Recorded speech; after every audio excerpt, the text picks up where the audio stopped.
दूसरा powerful lesson, क्यों की ताकत, दी पावर ऑफ वाई। बिना किसी ठोस वजह के अनुशासन एक बोझ बन जाता है।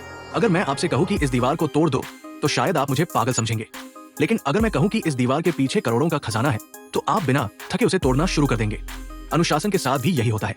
हम क्या करना है और कैसे करना है इस पर तो ध्यान देते हैं, पर क्यों करना है उसे भूल जाते हैं। लेखक समझाते हैं कि जब आपकी क्यों रीजन आपके आलस से बड़ी हो जाती है तो अनुशासन अपने आप आने लगता है। लोग अक्सर सतही लक्ष्यों के पीछे भागते हैं, जैसे मुझे फिट होना है, ये कमजोर क्यों है। इसकी जगह अगर आपका क्यों ये हो कि मुझे अपने बच्चों के साथ खेलने के लिए एक्टिव रहना है और लंबी उम्र जीनी है, तो ये इमोशनल क्यों आपको बिस्तर से बाहर खींच लाएगा। ग्राउंड लेवल पर क्या करें, एक कागज लें और अपने सबसे बड़े लक्ष्य को लिखें।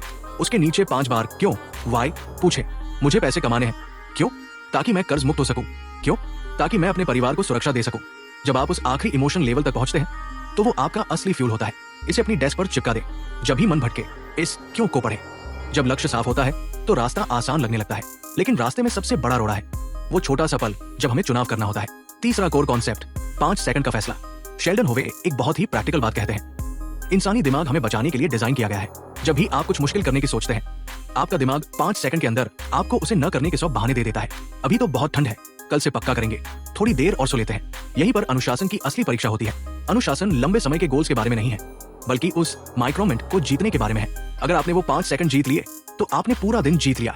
इंप्लीमेंटेशन स्ट्रैटेजी क्या हो, जैसे ही आपके मन में कोई अच्छा विचार आए, जैसे किताब पढ़ना या एक्सरसाइज करना, 5 से 1 तक उल्टी गिनती गिने। 5 4 3 2 1 और गो। बिना सोचे बस खड़े हो जाएं। ये उल्टी गिनती आपके दिमाग के बहाने बनाने वाले हिस्से प्रीफ्रंटल कॉर्टेक्स को इंगेज कर देती है और आप एक्शन मोड में आ जाते हैं। इसे रुकावट को तोड़ने की आदत बनाएं। इस छोटे से कदम से आप अपने दिमाग को ये यकीन दिलाते हैं कि बॉस आप है, आपका आलस नहीं। और एक बॉस के रूप में आपको अपने आसपास के माहौल पर काबू पाना होगा, जो हमारा अगला सबक है।